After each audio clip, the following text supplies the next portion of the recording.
Welcome to another episode of Conduct Detrimental. They say that timing is key. The day that we sit down and record with Don, Seth, and Tisha, that episode gets put out to the public. Dan Snyder announces that he is selling, or at least exploring selling the team with Bank of America. Landis Barber, my guest today. What's up, buddy? Hey, how you doing? It's good to be back. Been a while. It has been a while. No shortage of sports law stories, and we're certainly riding high on our episode yesterday, and it was released today, but it's pacing to be one of our best episodes in terms of downloads of all time. So we thank you for listening to that. If you have not, I'd highly recommend that you go back and listen to it. A little bit of a story, Landis, after we had Don and Seth and Tisha, they said you might want to pay attention to the story. Something's coming down. So I saw the news in the morning. I'm like, okay, they must have known that Snyder was going to sell. And that was not, I think, what they were insinuating, because the story is broken by Don Van Natta on ESPN. He has the story that the Fed's investigating, that sources confirmed to ESPN. So we're going to have a guest on the show, Matt Tympanick, our resident district attorney, who's going to break down the ins and outs of the federal prosecution. I don't want to say prosecution, federal investigation, and the likelihood that it will lead to a prosecution and the time frame entailed, what they're actually investigating. So we'll get into that. But Landis, our roadmap for today, we got a lot. We're going to talk a little bit about Dan Snyder selling. I'm sure it's going to come up. A little Michigan State, the incident that happened in the tunnel now on Saturday, and what has transpired since then with the lawyers. Major League Baseball with a big win in court in the minor league baseball case. And then a little bit of Kyrie Irving, what's going on in the Nets saga. How have you been, though? You and I haven't spoken a little bit. I know it's been quite a while since we spoke. All things have been well here in Raleigh. We're back in hurricane season, both literally and figuratively with the Carolina Hurricanes, but all is well here as we're heading into the winter. How have you been? I've been good. New job. People keep asking me how the new job's going. It's great. And there's really not much to say. I have a lot of things to say, but so far so good. I think they say like your first 3 months you have rose-colored glasses, and then after that, you figure it out. But so far, I have no issues. I've certainly loved it. Let's jump right into it. And, I'm sure topics today, we're going across really almost every sport. Let's start with Dan Snyder. The news today that Dan Snyder is selling. We're going to save the federal prosecution stuff for when we bring on Matt. Here's where my head kind of goes. Why does Dan Snyder announce that he's selling the team today of all days? Because he probably knew this was coming down. He probably did. So the question is, let's hold the prosecution stuff for Matt. But the question is Dan Snyder selling 100% of the team? Landis, I'll let you give your kind of projections here. You think he's selling 100%, 0%, or some amount that would represent a majority share, but he's still maintaining some minority percentage? I don't think he wants to sell 100% of the team. I think he wants to remain, at least majority owner. However, the issue is who wants to become a part of that? Who wants to become a part of that show, especially with what came down tonight, that the Commanders are being investigated. And I know Matt Tympanick will get into more of that, but really, I think he's going to have a problem with people wanting to be involved in that and be involved in that show. And thus, I think he will be forced to wind up selling a majority of the team, if not 100% of the team. Forbes had the tweet that picked up a lot of traction, like Dan Snyder's hires Bank of America to sell the Washington Commanders. That part is accurate. The Washington Commanders, I think, official account tweeted that statement out from Dan Snyder, and Tanya Snyder. But the problem is, if you read the fine print of the Forbes article, what they were getting sourcing on is that he might just sell a percentage of the team. So let's see. Again, we can talk about whether he's going to be forced to sell or not. We've done that on previous episodes. I will say there's one kind of complicating factor here that I think, and we'll see what the fans do. I mean, I read the Twitter replies. I try to get the sentiment.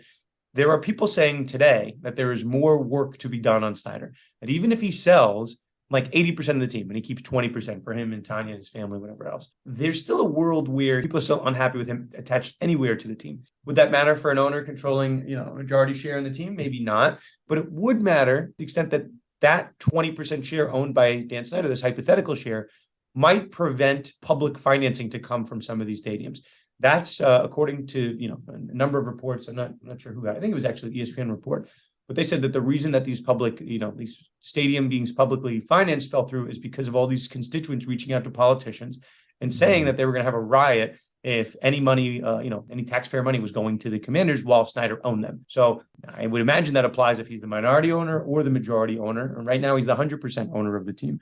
So the question is, if Snyder was like, yeah, I'll sell 90%, I'll sell 80%, 90% of the team, would someone like a Jeff Bezos, who owns the Washington Post, who makes a ton of sense here, would he say, I'm comfortable buying 90%? Or, right, would he tell his friends in NFL circles, kick Snyder out, force him to sell 100%, and then I will come in, I will drop my wallet on the table, and I'll write you a blank check. So reports are the Forbes valuation of the team as I think like 5.7 billion as of today. Could Bezos write a check for like 6 billion and just say, call it an even 6, call it an even 7? I think there's going to be a fight here. I still feel inclined to think that Snyder's going to fight. He's not going to give up 100% just willy-nilly. That's just not his personality. No, I don't see him wanting to give up 100%. I think he wants to retain some of it. I mean, this is his organization. This is what he's built. But it's interesting you bring up Bezos there. I mean, Bezos is a person that could actually just put a ridiculous amount of money on the table that makes him say, see you later.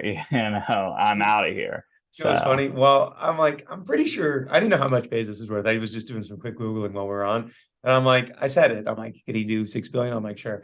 Jeff Bezos is worth about 120 billion. So he could drop 10 billion on the table and not really feel it. And then, we look back next year, he's already made up 10 billion in Amazon stocks. So yeah, I think the NFL is going to, they're going to want to take their time with this. Somebody asked me today, I was doing Detroit sports radio, and they asked me, will the NFL want to inject some diversity in their NFL ownership with whoever takes over? And I said, they might want to do that. But if Dan Snyder is the one controlling the terms of the sale, he's going to have a lot of say in who the next owner of the team is. But if the NFL takes that over with respect to a forced sale, and they force the sale and they get to pick who gets to take over, it's a much higher percentage chance of that happening. Could Bezos be good for the NFL? Sure. But I'm sure any number of people, as long as they have the money to spend, I could certainly see that. But for those that are sitting here wondering, are we going to have a mechanism where Dan Snyder is forced to sell? Yes, certainly. As a 100% owner of the team, as he is right now, yes, it could be forced to sell. If he's a minority owner, I looked up 8.13 today of the NFL's bylaws, still a minority owner could be forced to sell. There's also a world here, a story we covered about a year and a half ago, where Dan Snyder was fighting with his minority owners of the team, and he ended up buying them out. Maybe there's a world where Dan's just paying too much money to attorneys right now, fighting this thing, that he's just trying to recoup that money back, but give the team back to minority owners, but under favorable terms, that they can't disparage him and everything else. So there's also a world where this is really just a boring financial transaction, and Snyder is going to give back the minority shares to other people, but put that money back in his pocket. But selling it maybe at a higher valuation, because the team has certainly gone up in the last year.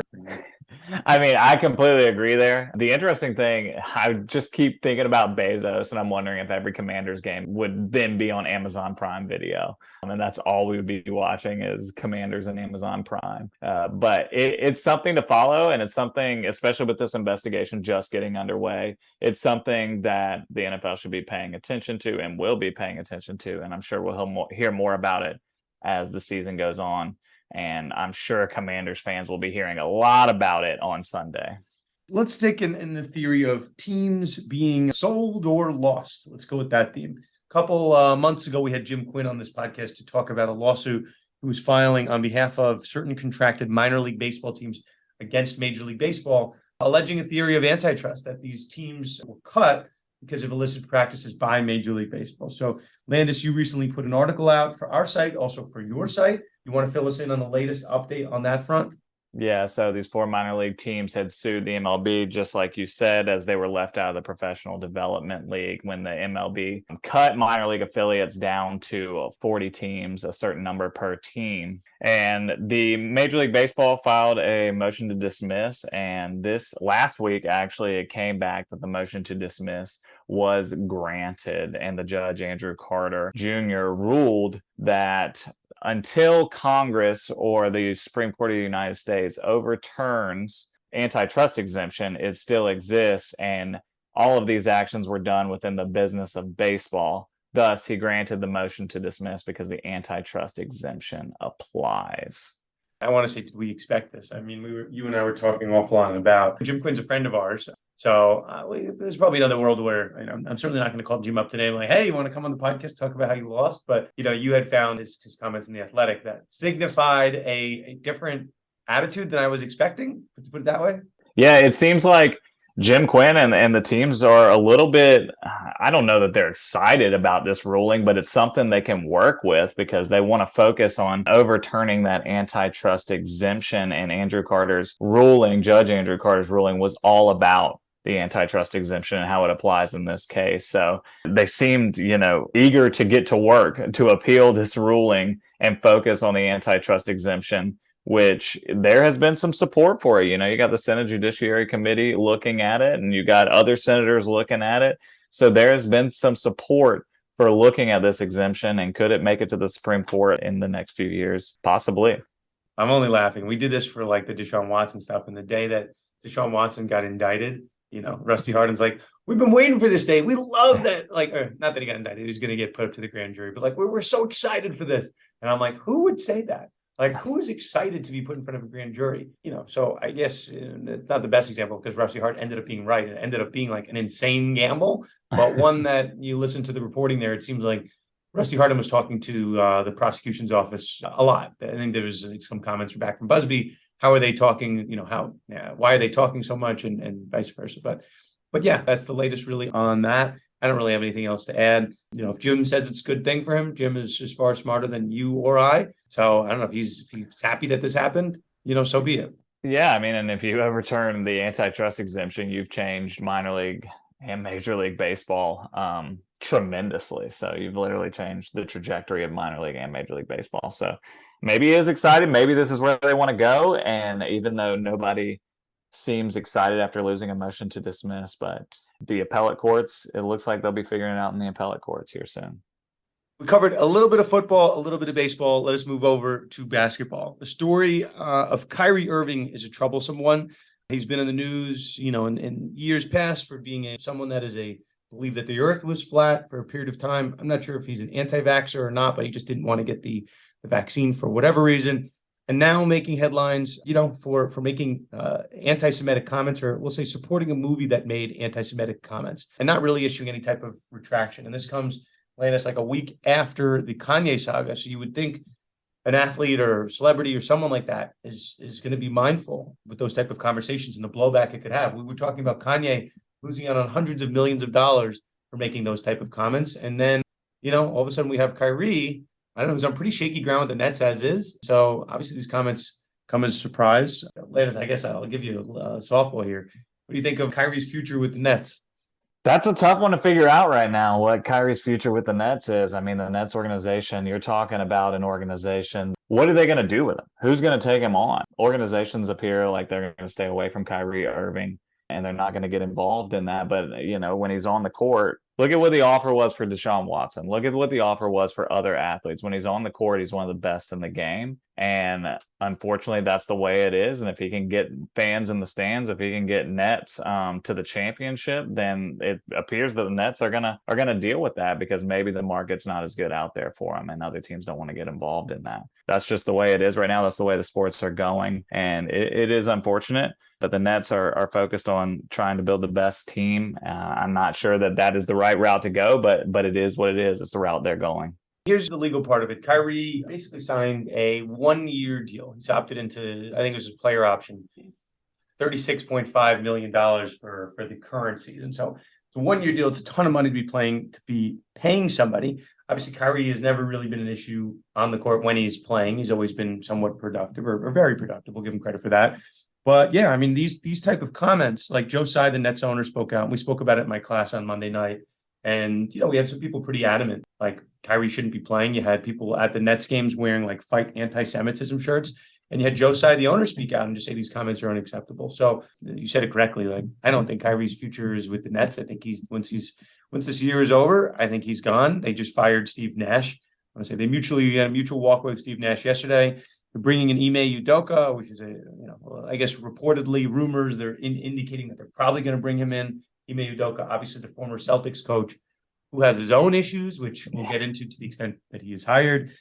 Kevin Durant calling for Steve Nash's job over the summer. Sean Marks, the GM, has his own issues. Then you have Ben Simmons on the team. It's like, I can't understand. Like the Nets are just signing up for all these controversies. Like, I mean, it's a horrendous look that Kyrie, and there's really no punishment that comes of it. You'd expect some type of sincere apology or something like that. But, Kyrie's taking a page out of Kanye's book. He's just kind of rolling with the punches at this point. And, I was listening to Bill Simmons' podcast today with Raja Bell, and they were saying that the Nets had made all these attempts to trade Kyrie. But at this point, no one's going to want him now, right? It's just a nuclear asset. You're taking on a 1-year deal anyways. So yeah. We'll talk. I'm sure it's going to come up on our podcast at some point. Josh Primo, who's a Spurs player who just cut, former 12th overall pick in the draft. He just got cut from his team. He's a guy that cleared waivers, but 12th overall pick, some allegations, which I'm sure we're going to talk about at some point in the podcast, but him exposing himself to people. Spurs cut bait. Why do I bring him up here? Because it's another toxic asset. Like, you don't want that person. Maybe back in the day, like I remember when I grew up. Landis, how old are you before I I'm 28. Okay, you're not that much younger than me. Do you remember we called the Portland Jailblazers? You ever hear that term? Yeah, I have.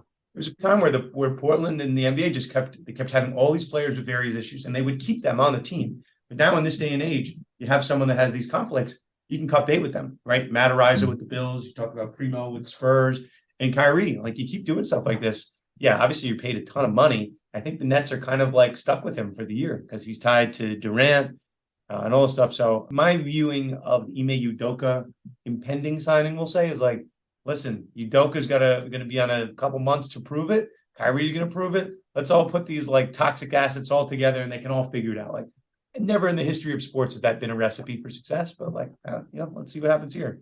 Yeah, it appears to be the route the Nets are going to take. Yeah, let's get all of these toxic assets together with each other. Ben Simmons, who forgot how to play basketball, like, let's get them all in a room and let's figure it out.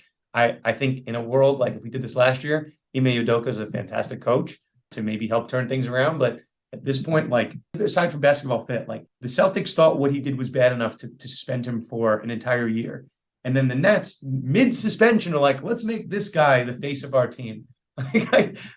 Something is very bizarre here. Either the Celtics overreacted or the Nets have like this incredible tolerance for just toxic assets and crazy distractions.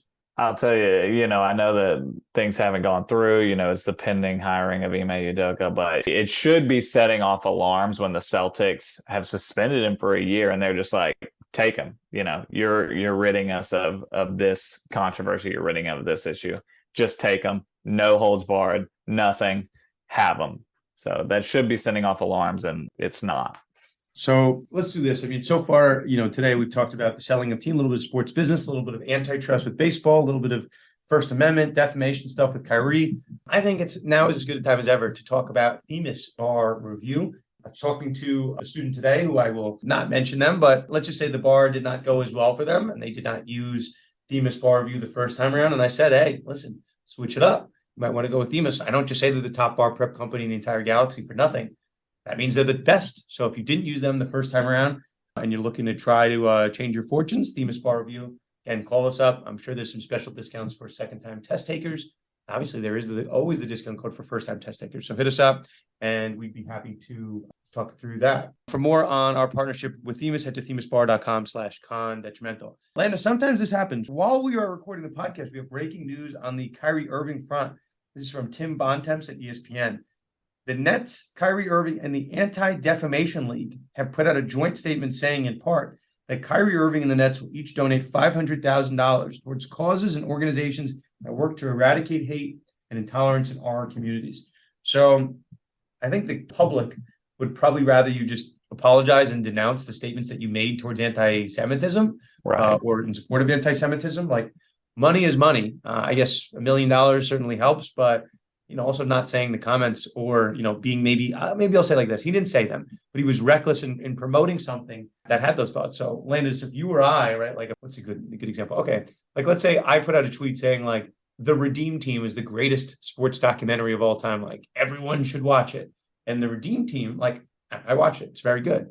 But I think if I put that out, you would assume that I watched the whole thing and I endorsed and I liked every minute of that documentary. I think that's fair. When Kyrie Irving sends out that tweet, like saying that everybody should watch this movie, and the movie contains comments that are anti-Semitic, it's not that much of a stretch to say that Kyrie Irving is endorsing those comments. So listen, I guess some people say like apologies are cheap and, it's better that he's donating money, but like, I don't know, it doesn't have to be that complicated. You can't just throw money at a problem. I mean, that's maybe that's a hot take, but I don't think that does anything for me. 500. Why can't you do them both? I read the statement. I was looking for the buzz. I did a Control F for anti-Semitism or Judaism or anything of the sort. No dice. So maybe by the time this podcast will come out, Kyrie will issue some type of apology, but it's not going to be there. And, the sports side of this, independent of anything discrimination based or whatnot, if you continue to speak out like this, no team is going to be ready, willing to sign you, let alone you're going to get a max deal from somebody. Maybe some team does, maybe just some team bets on it. But in 2022,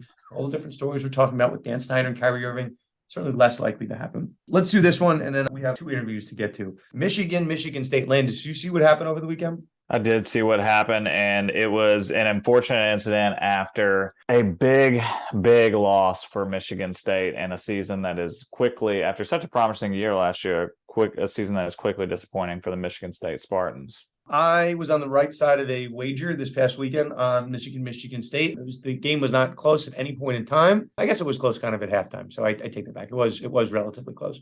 By the third, fourth quarter, game's out of reach. So people, I'm sure everyone listening to this podcast has seen it. If you have not, pop on Twitter, pop on Google, and take a look at this video. So there are basically the entire Michigan State team is walking to their locker room, and there's a lot of white jerseys with green lettering. You see, originally it was reported as a scuffle. Not a scuffle. There is a Michigan player that ends up on the ground. I'm not sure if he was pushed, punched, if he just fell, tripped, but he looks like he's getting kicked on the ground. We spent a lot of time on this show. We talked, about the Devontae Adams push of a photographer that resulted in criminal charges. I don't know if we talked about it here. I talked about it in my class with respect to this fan that got knocked over by Bobby Wagner on the sidelines, and this choker is like trying to sue Bobby Wagner. He's filing a police report. Okay, those are both things that happen on the field. I think both of those can be, I don't know, they're pretty close to the action. And then obviously we talked about the Draymond Green and, stuff with Poole. Again, like teammates fight all the time. Like, do teammates get punched and knocked out? No, but that literally happened like on the court during a practice. So these are all like adjacent to gameplay. This one with Michigan State is after the game is over, right? They're in the tunnel. And it's a player look like he's getting like mobbed, right? It's Coach Harbaugh explained it as a 10 versus 1 scenario. So this to me looks like something that probably should result in criminal charges. It definitely is questionable at the very least and probably will be investigated. I know Michigan State is doing their own investigation. I'm sure Michigan is doing an investigation into what happened. There's multiple videos I think there's 2 videos from 2 different angles, and it's bad. It's something that should not have happened in the heading back to the locker room, but it did, and we'll see what comes out of it. I think currently there's 4 players suspended from the incident pending the investigation, and we'll see what else occurs. I'll just say it to say it, not because I'm on the fire Kevin Warren bandwagon anymore. I think he's kind of weathered that storm. But like Kevin Warren's the commissioner of the Big Ten. His son is a Michigan State player. So I think a lot of people were calling out like, hey, Kevin Warren's got to be, vocal here. This stuff can't be tolerated. And then he allowed, as you mentioned, I think he allowed Michigan State to come up with that punishment to suspend 4 guys. Right. There's some disconnect between Harbaugh saying it's 10-on-1 and then 4 players being suspended. I'm not sure what to make of it, but when I watched that video, I mean, there was probably at least 10 guys right in that vicinity, but those 10 were not breaking it up. Maybe 4 guys actually made contact with the player on the ground, but none of the Michigan players were like holding each other back. It was just, who can get their shots in. Yeah, I'm uncomfortable by the whole situation, but they've actually, one of the Michigan players that was involved in the incident, Michigan players, has retained a good friend of ours, Tom Mars, to represent him in going after these players. So in terms of, it's obviously assault is what the cause of action would be, or battery, whatever the terminology is in that jurisdiction. The other one that I thought was interesting, Landis, from a legal side, kind of negligent security, right? Couldn't you go after maybe the stadium if you wanted to? Absolutely. I mean, where was the security there? I couldn't see much in the video at all. I saw some people, that were not players trying to get involved in it, meaning trying to what looked like attempt to break it up. But otherwise, I didn't see anything coming from security or any security having any interaction. And there definitely should have been security there.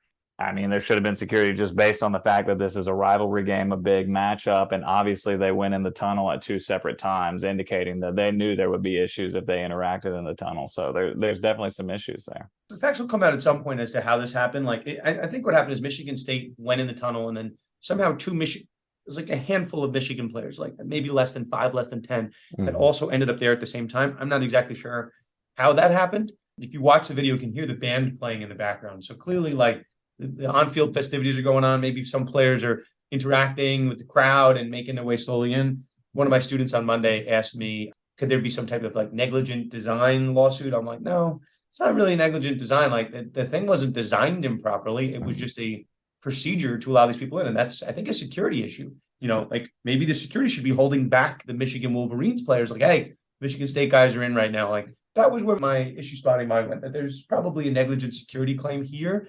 We'll see if Tom wants to do it. But obviously, Tom is very involved with the Big Ten saga with us and the Nebraska stuff. So, not that I'm rooting for necessarily either side here. Sometimes we end up knowing both people that represent each side. But I think Tom's got some ammo here to deal with. So let's see, assault charges, negligent security. I mean, that would be bringing in the stadium, maybe the vendor, maybe an outside vendor. There's some pockets here, but at the end of the day, you need to show some type of harm. So we'll see who's on the injury report next weekend. We'll say. Let's put a pin in that for a second. So yeah, Landis, I don't really have much else on our 4 topics. We have Matt Tympanick, and we mentioned it's going to be on the show. We have a special interview with one of our sponsors, or Horgan and Flentje. Landis, when we got on, you asked me if I've been to Nebraska yet. I have not been. I'm going in about 2 weeks. And again, or Horgan and Flentje are sponsoring my trip out there. I always want to be mindful. Like I like covering sports stories. I always want to cover the legal side of it. Not a shock to anybody. We have a lot of lawyers, law students that listen to this podcast, and a lot of people that work with lawyers and law firms. So I spoke to those guys, Connor Orr and Tom Horgan. Tom's become now, a close friend of mine. I explained, like, you guys are starting a firm from scratch. Like I just joined a new firm. Landis, you're how many years out of school now? You're 5 years out? 3 years out. So like, not a shock. And hopefully no one at my current law firm is listening to this, but like, I don't know, like at some point we've all had the thought, like, wouldn't it be cool to open up your own law firm? My firm now basically allows me to run, I want to say run the sports department, but they allow me a lot of freedom. I haven't always had it at stages of my career. But when I spoke to Connor and Tom, and just obviously now sponsors or partners with us on the podcast, I asked them, at some point I want you to come on and explain how you guys just left where you were. They were both at insurance defense firms, and you guys just opened up your own shop. And you decided to become registered sports agents, and you're doing work with the University of Nebraska and representing athletes. Like, how do you have like the moxie, the gumption, people can fill in the blank, like to just do that? And like these guys, I think Connor and Tom both have kids, and I'm like, I just couldn't do that. Like I'd like work for the security of an established firm, because if you open up your own firm, it doesn't go well. It's going to harm your family much more than it otherwise would, with debts and liabilities and all this fun stuff. Landis, let's pretend your current employer is not listening. Have you ever had that thought about opening up your own firm? I mean, I think everybody has that sort of dream of opening their own shop, working for themselves, doing their own thing, and taking the cases that they really want to take, not necessarily the cases that you have to take to keep the bills open. Even though when you open your own shop, you probably have to do that as well. But I think everybody dreams of, I'm years down the road, I got all the clients I want, I'm in the business I want to be in, and I'm doing my own thing, working on my own. So yeah, I mean, it's everybody's dream. And these guys actually went out and did it. So yeah, I mean, let's do this. So we're gonna have a fun conversation with them. I spoke to them, see how it goes. Talk a little bit of college football, a little bit of their work with the collective space, which I find to be very interesting. It's very mysterious what work people do with the collectives. And these guys, are pretty involved in that scene and doing a lot of work on the NC hearings front. So yeah, without further ado, let us kick it over to my discussion with Connor Orr and Tom Horgan of Orr, Horgan, and Flentje. Tom and Connor, welcome to Conduct Detrimental. You guys are our first Nebraska guests. How about that?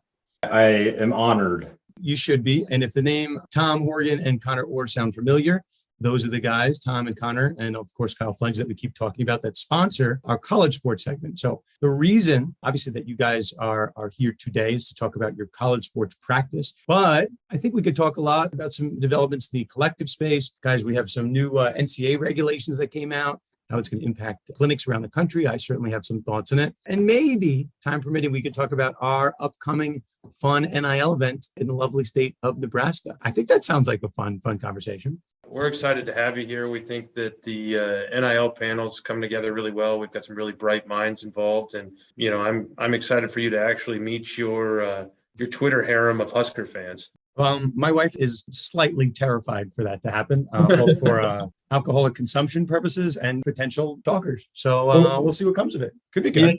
Could be bad. At least on the first part there, that's why they serve runzas in the stadium, right? Get yourself cinnamon roll and some chili on the way in, and then a hot runza right when you get in the stadium. Dan, do you even know what a runza is? I do know what a runza is. I know All they're right. green and yellow. I understand I get tagged and stuff. So I'm going to tell a quick story for our listeners, and then I want to get into over the course of our conversation. Obviously, the college sports landscape. We cover a lot of college sports on our podcast, but we don't just have random people talking about it. Now we have two licensed Nebraska sports agents that you guys are working in the collective space. You're working in the NCAA hearing space. So, obviously want to hear about your experience in that regard too. And then obviously, not so long ago, you created your own law firm. So we're certainly going to have a lot of lawyers, law students that are interested in how, three pretty young guys decided to kind of bet on themselves. But here's the story. Tom, Connor, you guys know this. I'm going to give the very, very short version. Once upon a time, 8 Nebraska players sued the Big Ten for the right to play college football during the COVID season.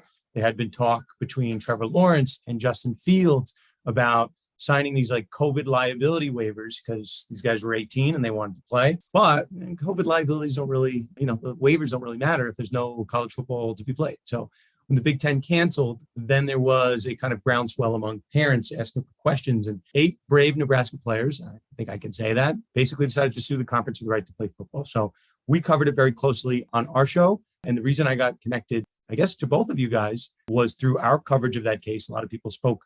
Connor, you and I didn't know each other, but we knew some of the same people. And then Tom, you didn't know this, but we have a mutual friend, Eric Harris. Shout out to Eric if he's listening, who was like, "You're obsessed with Nebraska." Like, I have a friend from Nebraska. And, then the marriage was met. So I was speaking of Runza, I was at a law school talk yesterday at Emory Law School.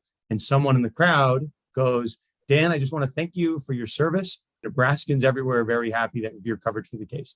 So just so people are wondering of the connection, that's it. It doesn't get more complicated than that. We covered a Nebraska lawsuit. Nebraska was appreciative. And that leads to our conversation today with 2 Nebraska sports lawyers. Actually, shout out to Mike Flood and Pat Cooper for their pleadings there, because I completely stole their ideas from those pleadings and used them successfully in another case.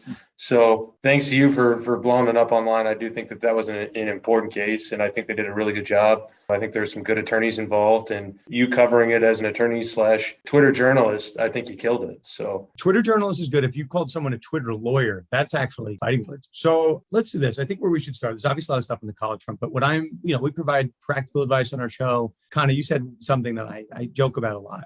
So you guys, obviously, and I want you to talk about how you guys opened up your own firm, but part of lawyering, right, is a lot of just understanding the space, understanding how to guide clients appropriately. And then sometimes like in high school and college, they tell you that you can't plagiarize, but in law, it's kind of almost like, yes, don't reinvent the wheel. Yes, let's take this, change the address, change the dates. I feel like that's fine. That's allowed in Nebraska too. I especially liked how they put the pedal to the metal in that case, right? They basically, the leverage was getting the discovery within like a 10-day period, right? Because basically we had an unprecedented time and you had a whole bunch of emails that were exchanged that everybody and their brother who practices law knows that they're not going to have protections in holding those back, which I think you highlighted really well as some of those started to come out, that it became obvious that they were using different channels to communicate, because there were certain things that the chancellors and presidents didn't want publicly known. What that is, nobody knows, because obviously we now know the result is that they played football that year. Yeah, and I think that, in that case, to get back to your question, practically speaking, if it works, it works. I mean, the Mike Floods of the world did a fantastic job with knowing that the Big Ten did not want things released. That was the simple fact. They did not want those votes out to the public sphere. And so they just filed motions and got it out there, right? Yep. There was nothing that they did that was so unique that couldn't be undone or not done again. So what they did was just they played their cards right, and they said, "Here, we just want to see these minutes. What's the big deal?" And the court played into it. So it worked out. Nebraska saved college football. The rest of the country and all colleges around should be forever grateful for that. Yes. If people want to know more about the Nebraska stuff, they literally made a documentary about it. And I might know someone that was in that documentary. They should have called you guys for that. But listen, we're talking practical skills about lawyering. And then we can kind of transition to how you opened up your firm. But like at a certain point, like what was Mike Flood doing? Mike Flood, who was the lawyer that represented the 8 Nebraska players. We're talking about practical stuff. I have no idea how much you charge them, but I know the name Mike Flood. I'm not a Nebraska attorney. I know that name. So sometimes, like we were talking right before we started recording about like what the right rate to charge someone a retainer is, right? You want to charge just enough, right, to get them in the doors. What did Flood do? He would threaten to take emergency depositions. And that's because we later learned that like the Big Ten might have been very shady with their deletion and like secret channels that they were having communications on and automatic deletion stuff, at least as the rumor and innuendo. So yeah, Mike Flood's a creative guy. I'm sure he's a Nebraska fan. And sometimes you can blend your passion, outside of the practice with your real legal practice, and know that guys like Kevin Warren and different administrators didn't want to go under oath because they're not really protected. So I say all of that to say that I am, in one sense, I started a new job. I am at a firm that my name is not on it. You guys started your own firm. Your names are on it. You make the rules. You guys get to have all the creative strategy decisions. So I don't know, walk me through a day in the life of Horgan and Flentje. You guys just throwing paper balls at each other. You're playing practical jokes, putting staplers in Jell-O. Is that what goes on there? Well, to touch on what you were just saying in terms of practical advice and practical real world situations that we found ourselves in, is the first thing, especially in the sports world, is that how do we price representation of a student athlete, right? What are we worth at the end of the day? Are we drafting? Are we not drafting? Are we reviewing contracts? And what's everyone else charging, right? So that is a very, very practical real world thing that kind of falls into the sports world arena, is that, well, these student athletes probably aren't making tons and tons and tons of money on a per contract basis. So we're doing it on a per contract basis, or are we doing it on some sort of agreement that, let's just say unwritten percentage? But long story short, the practical side of sports law is just that it is law. On a day-to-day basis, though, here at the firm, we're working pretty hard. We're getting in early and leaving late. The wives probably aren't too happy with us at this point in our lives. You guys both have kids too, right? Am I crazy? Yes. Both have kids? Yes, and Connor has two. I have two.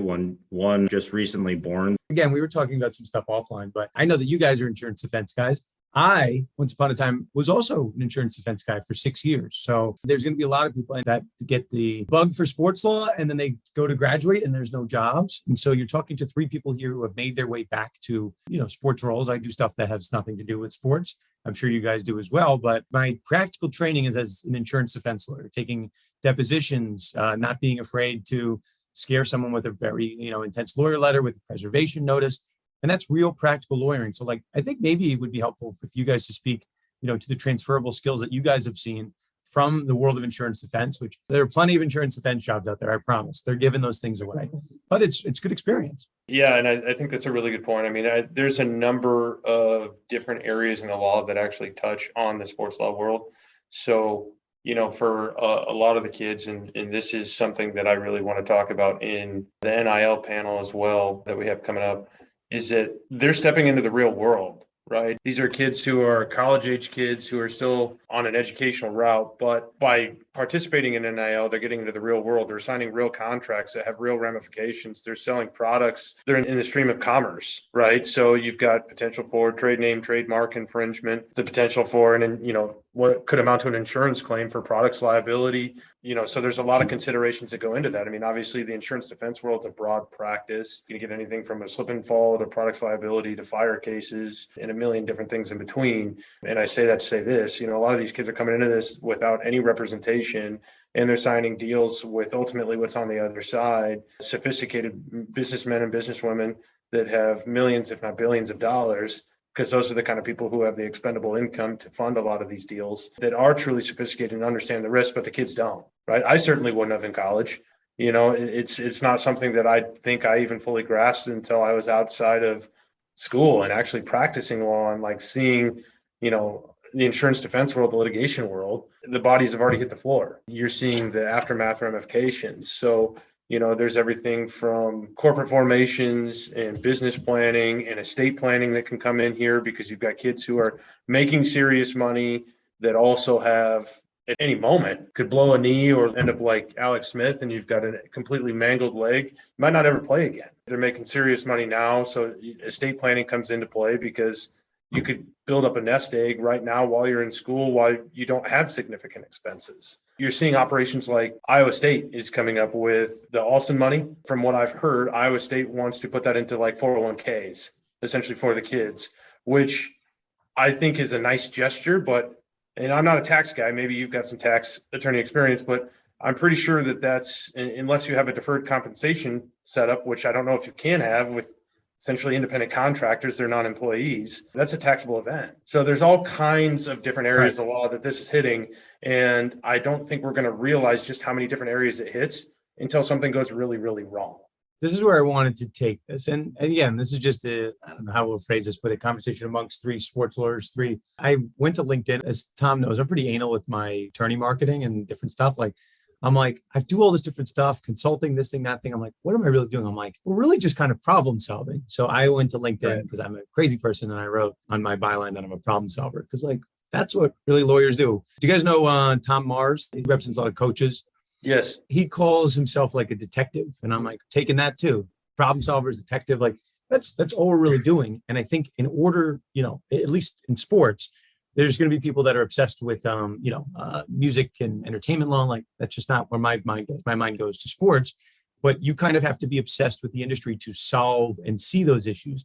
So like, that's a great one, right? I'm hearing at least the schools that I'm talking to, they're like, well, and I talk to small schools. I don't really generally talk to Power 5 schools. It's your territory over in Nebraska country. Yeah. Like some small schools, like they can't compete for the collectives, right? They don't want to use a collective, and I want to talk about collectives, but they're like, we need to maximize our Alston money.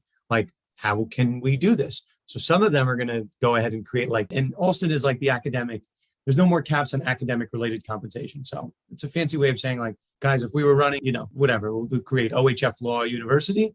We're trying to recruit athletes. You know what I might do? I might create a really fancy like esports class, and I would require every student to buy television and the video game system and like beautiful lighting in the background. And we would pay for it as the university. And hopefully my football players, my basketball players, and everyone signs up for that class.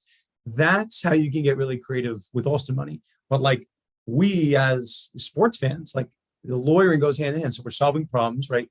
Maybe the school's problem is recruiting, right? Those guys need lawyers too. But I think it speaks to all we're doing is creative lawyers. You can be an insurance defense guy, a sports guy, all depends on mastering your industry. And I agree with that, Dan. I think that the interesting take on the whole, what you just said with the small schools and the large schools is that the large schools are all going for a very large pool of money and a large collective with a lot of negotiating power, right? The students want the money and the collective want whatever it may be, the rights or the performance of the athletes through some sort of contractual obligation. So we actually have an interesting kind of, I guess I'd call it a case study here, where there's what's called a mid-level school that is kind of in between that thought process. Do we go the collective route? Do we set one up? Or do we go the route where we're going to do it on a small school basis? We're not in some sort of major conference where there's tens of millions of dollars being made by TV deals, but at the same time, they want to be players. They want to figure out how can we still recruit these athletes from different areas and not have to worry about the other, power conference schools going in and being able to offer hundreds of thousands of dollars, quote unquote offering, because it's not technically the school offering, but the collective offering them to go play at a school that's loosely affiliated with. So it's an interesting topic to get into. Let's stay here for a second. The collective work I find to be very interesting, that these bodies, after not existing for like 100 years and boosters and alumni reporting their money direct to the school, they're going to now this like intermediary in the middle. So I have all these questions. It's like, how do the collectives really work? Like, are there lawyers behind them? It's like, in one sense, you could be at a Power 5 school like Nebraska, and you could have a collective. You could have enough money where you have all these rich donors that want to create an entity that they can somewhat exert some level of control over. More control, you'd think, than they could at the previous school level. And then smaller schools, right? There's an entity, and I've hear of different organizations pitching universities like, hey, you don't need to create a collective. Like, I'll be your collective and I'll take a percentage here and a percentage here. So maybe you guys can speak to it. My understanding is that you guys do work with some collectives. Is that accurate? Right now, since the players can't be employees for the schools, a lot of these collectives that are forming now are, more or less your unofficially official connection to the school. Now, that's not just, there's other collectives out there. There was one that came across my desk last week where they're more of a general collective that just wants to support the FCS ranks and the D1 AA ranks. So they're very passionate about the smaller sports. So all the collectives is a collection of people, donors, boosters, that have connections to various professionals that help an entity run for the purposes of supporting athletes that are, related to a specific sport, specific school, or even now a specific level of competition. So since they can't be employees yet, think of it as that's who, we're negotiating a lot of the deals with for the players. But, there's a lot of this stuff too, where it doesn't make much sense to me why some of the collectives are running the bigger individual deals through the collective, because it's completely unnecessary. It's really only exists for a fundraising purpose most of the time, right? And there's different forms of collectives, nonprofits, for-profits, things like that. But so some of them have slightly different purposes, but at the same time, really all it is power in numbers. So it's just another potential referral source for deals for the kids. Where we saw a problem is that you see a number of these collectives are set up where the kids are supposedly being represented by the collective, but the collective's also negotiating on behalf of said multi-millionaire, multi-billionaire booster. Obviously, as you know, that's a conflict that could never be waived, right? Because you don't have an arm's length transaction. So that's where when we came in, we said, look, not only is it better for the athlete, it's going to be better long-term because you have less likelihood of there being a blow up or issues on the backside. If each side has their own competent representation, you negotiate terms, deduce it to a contract and sign it, just like any other corporate transaction that's ever happened. This exactly where we are right now. I find to be so fascinating, and we're going to have all time, I'm sure, to review this. I'm sure we're going to have more concepts and more conversations that come up, but the NCAA just released these new regulations really within a couple of hours of us having our conversation today. We're recording on Wednesday. And one item that caught my attention, as you guys know, I run the NIL pro bono project at New York Law School. We are a law school that, when businesses come, I literally just got a call from an agency that needs help with something. They come to us, we're basically like a conduit. We're just trying to help people at different schools. We do not have sports. It's New York Law School is just a school that exists without sports. I think there's no university, there's no undergrad. And the NCAA had some interesting guidance today. So Connor, to the point that you just raised, should the collective be representing these guys? Probably not. That sounds weird. There's some issues of conflict of interest. There had been a number of schools, I think Indiana, Wisconsin, Louisville, a handful of schools that had created their own clinics within the law school and designed, and Minnesota has one, Taryn, who's one of our contributors. And those were designed to help the athletes out on a pro bono basis. And it was really law students and, alumni that were helping. The NCAA's basically outlawed that. They said you're not allowed to help the sports students if you can't help the general student body with the same type of activity. So again, kind of like a head scratching move by the NCAA. It doesn't really affect us at New York Law School, but any other law students that were hoping to help out their undergrad and their sports teams, the NCAA has put the kibosh in it. So isn't it amazing how the NCAA can just run afoul of everything that you're told to hold dear as a lawyer and serve the community and do pro bono work? The NCAA somehow just finds a way to spit in the face of what we're taught and say no more pro bono work, even though it's for student athletes and it's a new and emerging market and no one knows what's really going on here. But these kids can't get any pro bono work. It just doesn't make any sense to me, Dan. Honestly, Tom, we could talk about this for hours on hours. The part that I want to make sure we hit in our brief time that we have remaining, again, you guys are sports agents, you're doing work with the collectives. The topic that came up again in these new NCAA regulations, that the NCAA's new NIL policy, at least on a very big picture level, and this is not a shock to anyone that's been following the space, the NCAA no longer wants to be in the business of punishing athletes. That essentially the policy is going to be one to help, guide schools and maybe put a school in line, or I'm not sure how it would work with the collective, maybe a lawsuit would happen, but they don't want to punish athletes for, maybe any mistakes or misgivings or indiscretions in the NIL space. So Tom, Connor, I'm told again per sources, my sources have been pretty good. You guys do some work in the NCAA hearing space as well. I've handled it at the high school ranks and at the college ranks. We've had players who've been suspended for this, that, and the other, teams that want to fight them. Most of the time, just like anything else, you've got arguments on either side and the truth somewhere in the middle. So it's just a matter of getting to that, so it's not much different than any other litigation, except for you're in an administrative hearing instead of in a courtroom.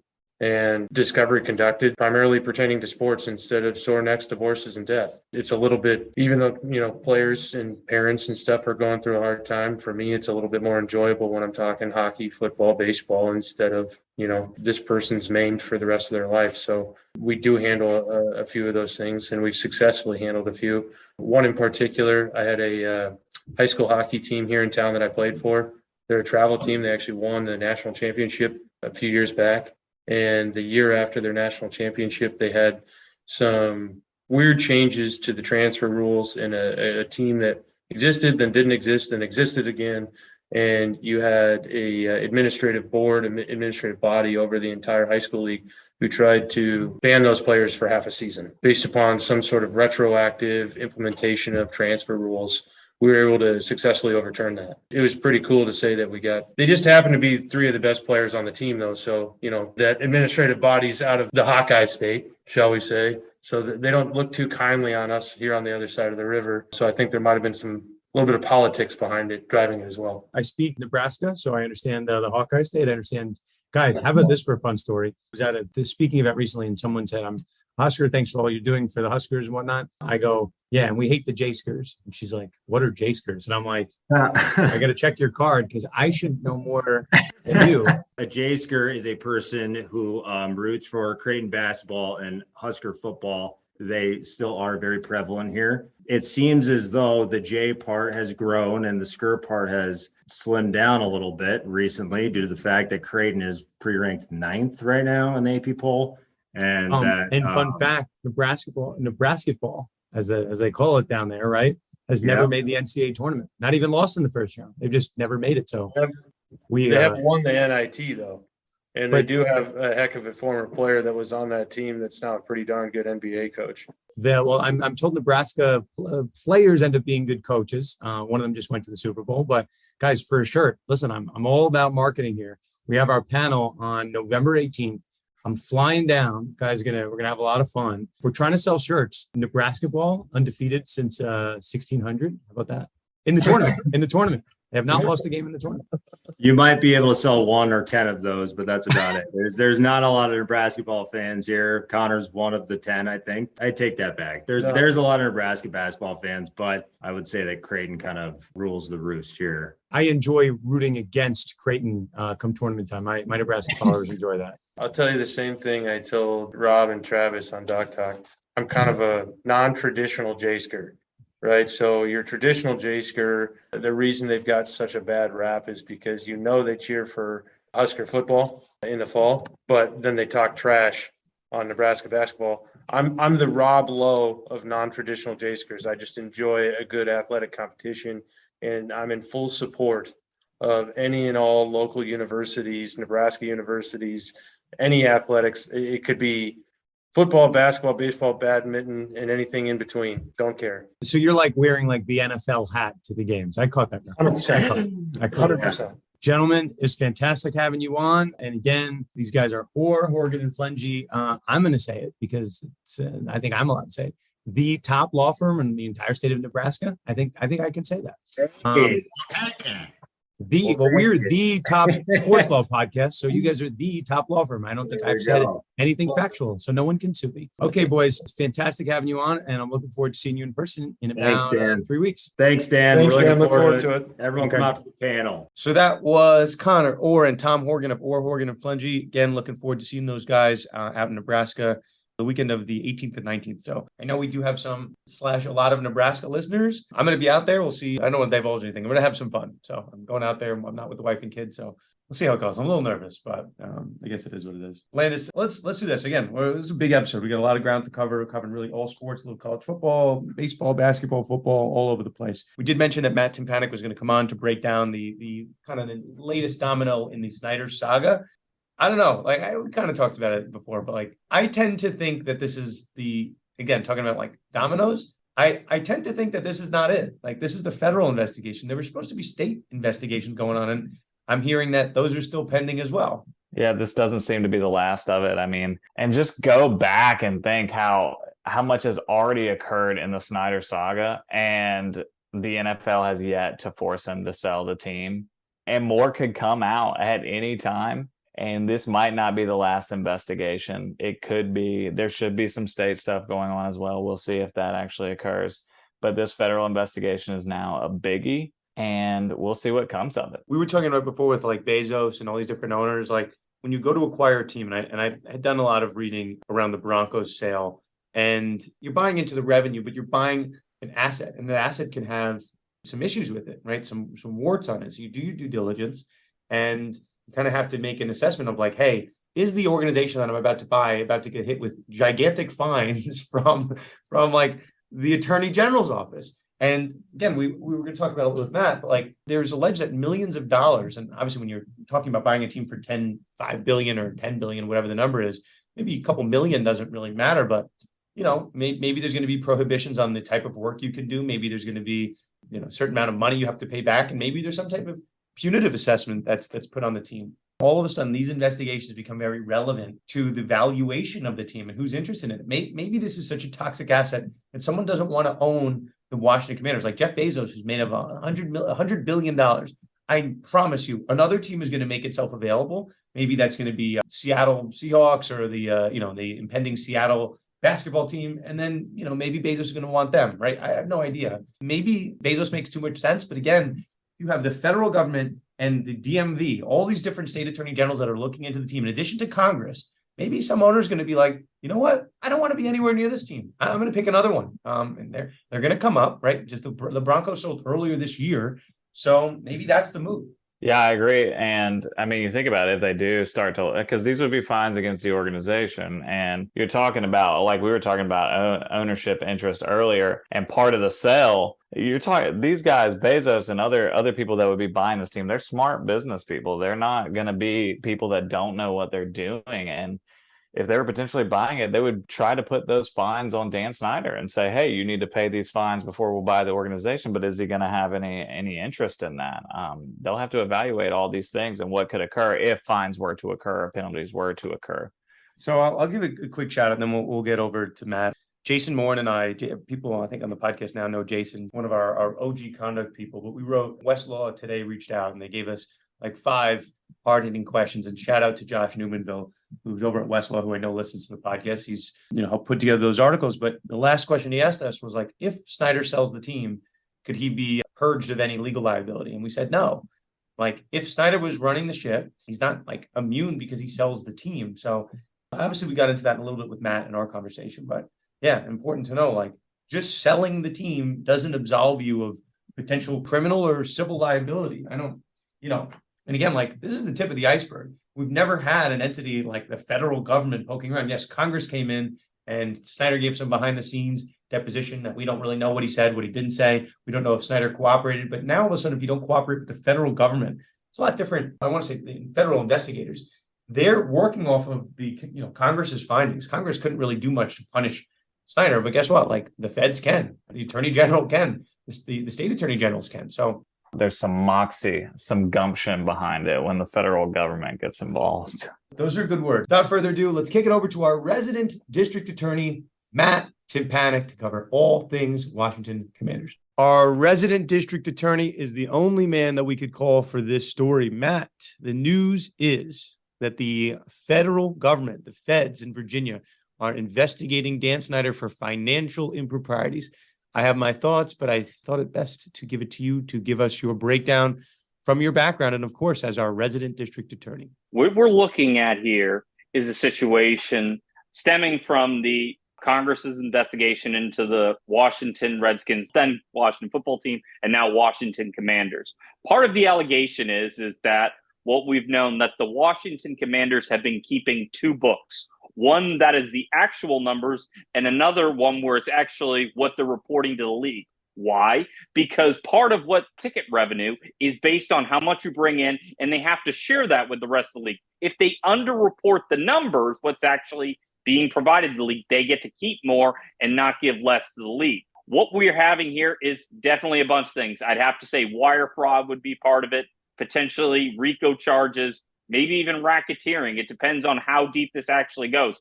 Tax evasion, potentially as well. The thinking being is when you're doing your taxes with the federal government, you cannot say this is what our revenues are to the federal government and make it different than what it actually is to the NFL.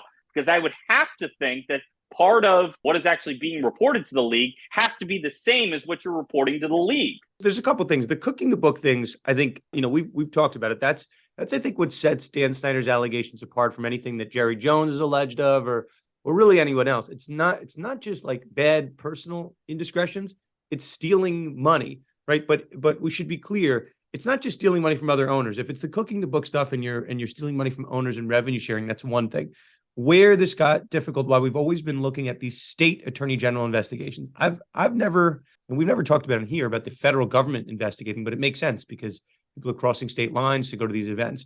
I'm going to read part of ESPN's article, and the person that broke the story is obviously Don Van Natta, who we just had on the podcast 48 hours ago. So he insinuated to us, Matt, that news was coming. I thought it was the news that Snyder was going to sell. Apparently, maybe it was both, but here we go. It says, according to other testimony, financial misconduct included making it intentionally difficult for season ticket holders to recoup refundable deposit money, counting some of those leftover funds as a different kind of revenue that doesn't need to be shared with the league. So, and then it's also ticket sharing, but apparently, I'm reading this, just another part. At one point in 2016, the team retained up to $5 million from 2,000 season ticket holders. So there's two elements of this. It's basically consumer fraud, which is one. So it's fraud against consumers. And the other one is fraud against the owners. I imagine, right, the federal government is concerned about both, but they're more concerned about the consumer fraud part of that. Is that your perception as well?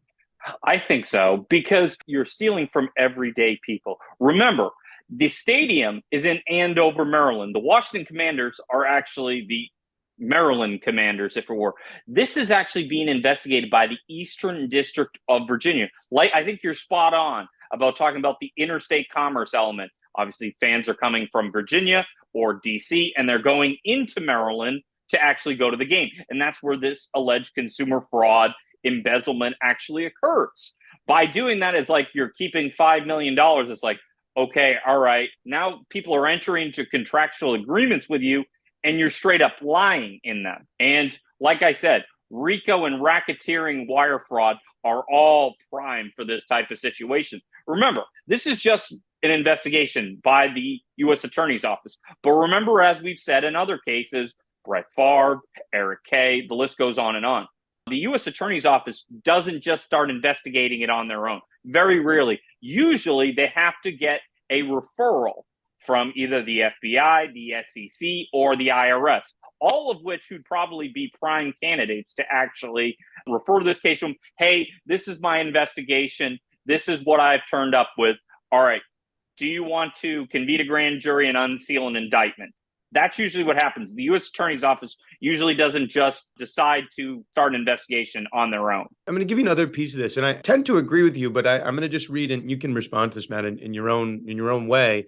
You know, again, we spent a lot of time with Don and Seth and Tisha last episode speaking about how Snyder's lawyer is responding to this. So, you know, John Brownlee went on a different show, not our show, Mike Florio's show, and essentially said, ESPN is making this up. This is not true. We have mechanisms to go after ESPN. I'm paraphrasing a little bit, but that he was insinuating that ESPN was making up the story. And it's almost verbatim what Robert Sarver's camp said following the Baxter Holmes story. So we spoke about it a lot at length. And wouldn't you know, this Fed story comes out and they ask for a quote from, you know, the Commanders. They don't respond, but they give a statement from this attorney, John Brownlee, quote, "It is not surprising that ESPN is publishing more falsehoods based solely on anonymous sources given today's announcement. We are confident that after these agencies have had a chance to review the documents and complete their work, they will come to the same conclusion as the team's internal review, that these allegations are simply untrue." So this is a very hastily written statement. ESPN is publishing more falsehoods. What's the falsehood part? That the U.S. Attorney General is investigating it? So what is it, right? And then the rest of that statement, right, is that when they've had a chance to review the documents, we're confident they're going to come out the right way. So is ESPN lying that the feds are investigating it? Or do you think that the feds are going to come up with nothing? So I think, Matt, this is where I want to take this, right? Let's say they are investigating, which, I don't think ESPN's wrong. I'm not someone that thinks the mothership is investing all this time and money and paying and having these huge, investigative reporters on staff to be making up stories for clicks. That's not how they got to where they are. But let's say from point A to point B, you said it has to be referred by someone. At what point or how long does this take typically to get from investigation to the time where you actually make a decision on whether charges are going to be pressed or not? Remember, I think it was back in April that they actually testified before Congress. We're now in November. That is plenty of time for this case, the documents that were requested and subpoenaed, to actually make it to the hands of the FBI, IRS, SEC. And they've had time to comb over the documents that were presented, review the testimony, and be like, we are making a recommendation to you that we think we have enough for at a minimum a search warrant, if not to convene a grand jury. I have to think that the ESPN would not run this article if it wasn't true. Why? Because it's so easily could be debunked. You call the U.S. Attorney's Office in the Eastern District and they can say, that's not actually true. What you're likely going to get if you're one of the investigative reporters who've been on this, you call up the Eastern District. Is this going on? We do not comment on ongoing investigations as a matter of policy. That's as good as pretty much as yeah, that's actually what's going on. I have to think with the early report from Forbes magazine this morning that they were exploring the sale and then they released the statement. And then this afternoon, we get this new bombshell. I have to think that the Schneiders leaked this to Forbes to get out ahead of the story. And so that people were like, oh, they're going to ready to sell. And then the real story drops, if it were, no, they're being investigated for corrupt financial irregularities, which is just code for fraud and corruption, if it were. People should read this new report from Don, and not just because now he's a friend of the show. Just it's crazy, right? Like we've talked about this now for a couple months, but like Jason Friedman, the longtime vice president of sales and customer service, he was one of the people that provided evidence to the congressional hearings, and he talked about how the people internally would say that this was saving like juice. It was they used this term juice as a way that they were moving revenue around internally. So yeah, it sounds like fraud, right? And called financial improprieties. That's the term they want to go with. But I don't know. This is going back, 2013 was that Kenny Chesney concert. There's a 2014 Navy Notre Dame football game where they allege that the money was moved around. So, again, I think you've nailed it, Matt. I think that this was a leak by Snyder to Forbes for whatever reason. So he could try to get ahead of the narrative. Well, I was exploring selling anyway, so I guess I might as well now. No, I mean, the real optics, if you're looking at it, is that he knew this was coming down the pike. I'm sure he's pretty connected. And I'm sure the Attorney General's office might have even had some outreach to him or different employees, and somehow it got back to him. Matt, I know we're kind of pressed for time. Any final thoughts on this story as it's continuing to develop? Part of what it is, I have to think by Dan Snyder opening the door to a potential sale. One of the conditions he might negotiate with the league is, I'll go away quietly and you promise not to sue me for what is likely to be turned up is that we potentially hosed you out of hundreds of millions of dollars or whatever it is over the last, I don't know how many years they've been doing it. Why? Because it's clear that he was not only stealing from, it's likely based on these allegations that he was stealing from the consumer, but he's also stealing with the owners. And his leverage is like, I don't have to sell. I can take this as far as I can go, and you're going to have to do what's necessary to take me down. Or you guys waive your right to collect from me, and I'll go away quietly, and you could get someone like Jeff Bezos to buy the team, which is what you want anyway. Probably in the $6 billion range. But with this leak that they're also facing potential charges, that number is just going to go down and down as the Schneiders become more and more desperate, especially if they face an actual federal criminal indictment. Let's close on this. I think at the end of the day, right, we've talked about why wouldn't Snyder want to go? Maybe Snyder would sell voluntarily to not get forced by the NFL out with this NFL tribunal, and he would go quietly, just like Jerry Richardson did once upon a time, one of the Panthers, or Robert Sarver in the NBA circles. You don't want to get dragged through the mud by your brethren in the NBA, and maybe you get out ahead of it. What selling the team does not do, it doesn't take away any type of criminal liability you might have had. So yeah, I guess in a sense, like he could say, "Oh, I'll sell the team. Don't worry, guys. Don't worry, feds. Like I'm gone. Goodbye. I have my $5 billion."